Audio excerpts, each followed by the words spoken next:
अगर जनता दल यूनाइटेड, लोक जनशक्ति party, Bharatiya Janata party तीनों दल अगर साथ मिलकर बिहार में विधानसभा का चुनाव लड़ते तो हम लोग का एक तरफा जिस तरीके से लोकसभा में हम लोग 40 में से 39 सीटें हम लोग जीते, विधानसभा में भी हम लोग का परिणाम उसी तरीके से आता। पर उसके लिए मुझे नतमस्तक होना पड़ता मौजूदा मुख्यमंत्री नीतीश कुमार जी के सामने। नमस्कार, मैं हूं शुभे और आप देख रहे हैं न्यूज ऑन नेशन।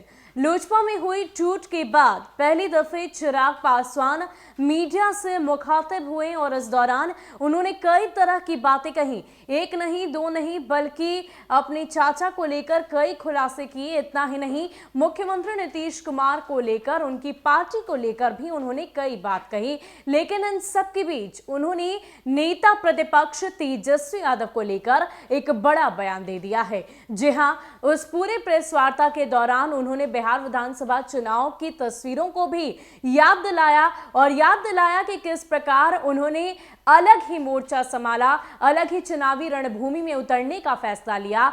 और कहीं ना कहीं यही वजह है कि राजद इस बार बिहार में सबसे बड़ी पार्टी बनकर उभरी। यानी कि चिराग पासवान ने पहली दफे इस बात को स्वीकारा है कि अगर वो जेडीयू के साथ होते तो आज जेडीयू तीसरी नंबर की पार्टी नहीं होती और ना ही तेजस्वी यादव इतनी संख्या में सामने आते।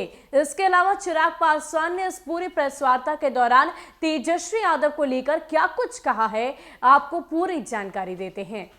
लोक जनशक्ति पार्टी के राष्ट्रीय अध्यक्ष पद के लिए संघर्ष कर रहे चिराग पासवान ने पहली बार माना कि बिहार विधानसभा चुनाव में राजद कांग्रेस गठबंधन को जीत उनकी वजह से मिली। अपनी पार्टी और परिवार में सिर फुटोवल होने के बाद मीडिया के सामने उन्होंने कहा कि अगर लोजपा बिहार विधानसभा चुनाव में एनडीए के साथ रहकर लड़ी होती तो नतीजे बिल्कुल लोकसभा चुनाव की तरह होते, जिसमें बिहार की 40 सीटों में 39 उनके गठबंधन के हाथ आई थी।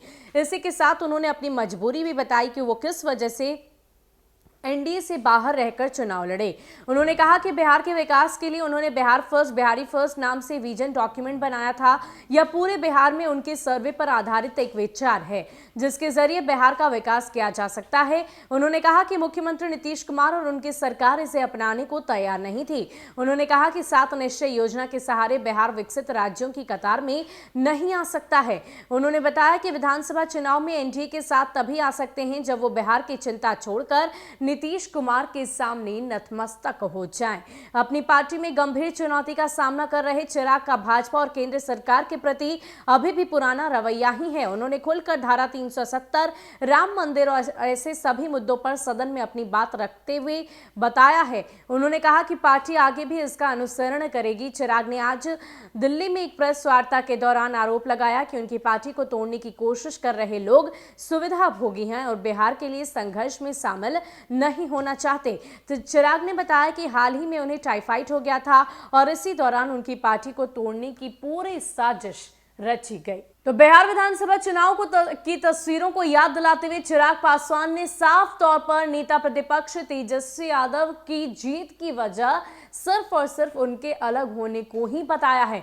आपको बता दें कि चुनावी रणभूमि में अकेले उतरने का फैसला चिराग पासवान ने क्यों लिया, इसकी जानकारी भी चिराग ने दी और साफ तौर पर बता दिया कि जिस तरह से मेरे vision document Bihar first, Bihari first को लेकर मुख्यमंत्री नीतीश कुमार आगे नहीं बढ़ना चाहते थे और कहीं ना कहीं 7 निश्चय योजना से बिहार आगे विकसित होने वाला नहीं था।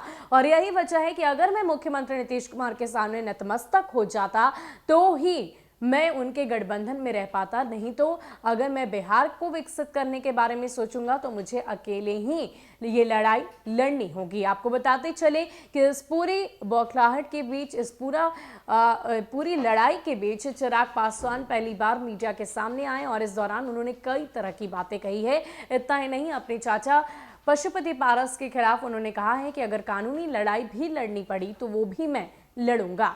फिलहाल के लिए इतना ही। ज्यादा अपडेट के लिए आप बने रहे न्यूज ऑन नेशन के साथ। नमस्कार।